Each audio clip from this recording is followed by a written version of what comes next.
আজ আমাদের গোপাল সোনার জন্মদিন অর্থাৎ জন্মাষ্টমী।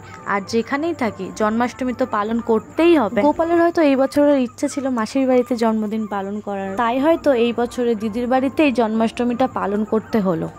জন্মাষ্টমী আর পিছনে দেখতে পাচ্ছ আমি কিন্তু জন্মাষ্টমী সবকিছু ডেকোরেশন করে নিয়েছি। তেমন কিছু তো করা হয়নি, একটা টুনি লাইট দিয়ে জাস্ট আসনটাকে একটু সাজিয়েছি। আর গোপালকে এটা সকালের ড্রেস পরানো আছে, একটু পরেই সব রান্নাবান্না সেরে আমি চেঞ্জ করাবো। তো এখানে লুচি বানিয়ে রাখলাম, আর এখানটায় এই সুজি আর পায়েস বানিয়েছি, আর বাদ বাকি সবই প্রায় কেনাই হবে। প্রত্যেক বছর তো জন্মাষ্টমী আমরা 12টার পরেই করি, কিন্তু এই বছর যেহেতু 10:49 শেষ হয়ে যাচ্ছে জন্মাষ্টমীর অষ্টমীটা, তাই আমরা একটু সন্ধ্যেই পুজোটা সেরে নেব। আমার গোপালের জন্মাষ্টমী তো দিদির ঘরে পালন হচ্ছে, আর পাশে দাদাদেরও গোপাল আছে, তো ওদেরও ঘরে জন্মাষ্টমী হয়, এই বছরও হচ্ছে। সুজি হচ্ছে, আজকে ওনাদের অনেক কিছু আইটেম হচ্ছে। দেখো কি বানাচ্ছিস এটা? ওরকম না রে, দুজন মিলে ঘাটছে। গোপাল খাবে তো? একজন করতে হয়, দুজনে খাচ্ছে। দুজন মিলে এরকম ঘাটছিস, গোপাল খাবে তো? আবার কথাও বলছে। দেখো কত সুন্দর গোপালকে সাজিয়েছে। কে সাজিয়েছে? আর গোপালকে অঙ্গীকার করা আছে আমাদের শ্রাবণী লাইফস্টাইল।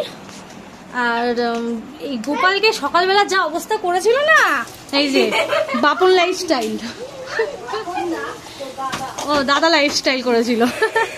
সময় হয়েছে সন্ধ্যে 6:30, আমাদের পুজো হবে আর ঘন্টাখানিক পর। সবকিছুর জোগাড়যন্ত্রী করতে করতেই ঘন্টাখানেক পার হয়ে যাবে, তাই আগে এসে শাড়িটা পরে নিয়ে তারপর আমি ফল কাটা শুরু করে দিলাম। এই বছরের জন্মাষ্টমীটা দিদির বাড়িতে করার কারণ হলো দেবরূপের প্রচুর শরীর খারাপ হয়েছিল হঠাৎ করে, কদিন ধরে জ্বর কমছিল না, আর এখানে তো আমি একা একা সামলে উঠতে পারি না, তার জন্য দিদির সাথে আমি চলে এসেছিলাম এই বাড়িতে। আর ওকে ডক্টর দেখিয়েছিলাম, আমি বলেছিল যে শনিবার মধ্যে যদি আবার জ্বর আসে তাহলে নিয়ে যেতে, সেই কারণেই থেকে যাওয়া জন্মাষ্টমী অবধি এই বাড়িতে।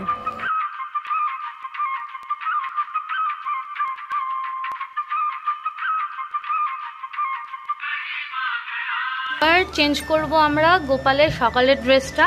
কোন ড্রেসটা পরাবো এখনও কনফিউজ আছি, বুঝতে পারছি না। এটা একটু বড় সাইজ, বাট এটা আমার বেশি ভালো লাগছে, তো দুটোর মধ্যে যে কোনো একটা পরাবো। আর একটা আছে যেটা হলো এইটা, এটা আবার একটু বেশি ছোট, তো তিনটার মধ্যে যেটা ভালো লাগবে এটা পরাবো।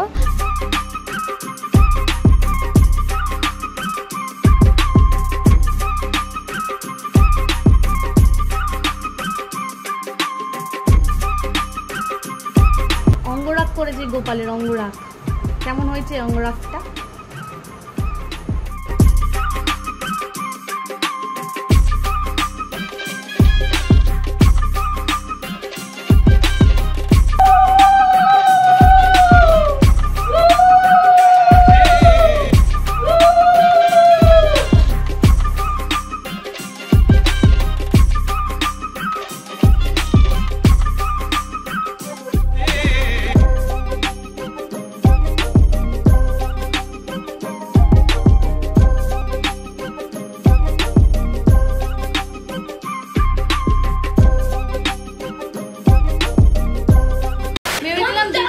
পুজোটা করব, কিন্তু কথাটা হলো কি দিদি আসতে প্রায় 10:30 বাজবে, আর আজকে 10:50 অবধি আমাদের ইয়ে আছে, তো সেই কারণে পুজোটা এখন আমরা সেরে ফেলবো।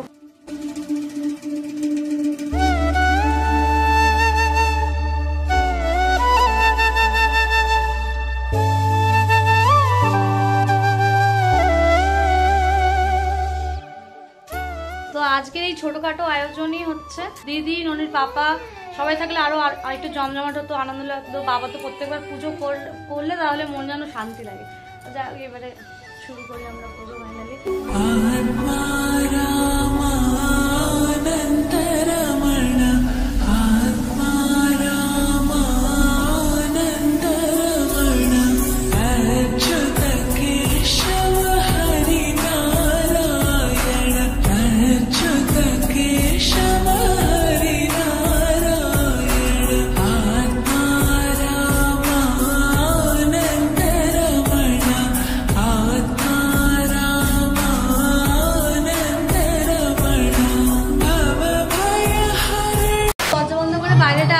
রাখতে হয় একা একা খানিকক্ষণ।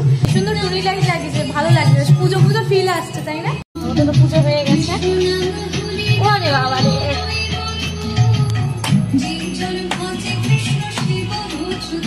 তবে আজকের ছোট্ট জন্মাষ্টমীর ব্লগটা এখানেই শেষ করলাম। দেখা হবে তোমাদের সাথে আবার নতুন অন্য কোনো ব্লগ নিয়ে। ততক্ষণ সবাই ভালো থেকো, সুস্থ থেকো, টাটা।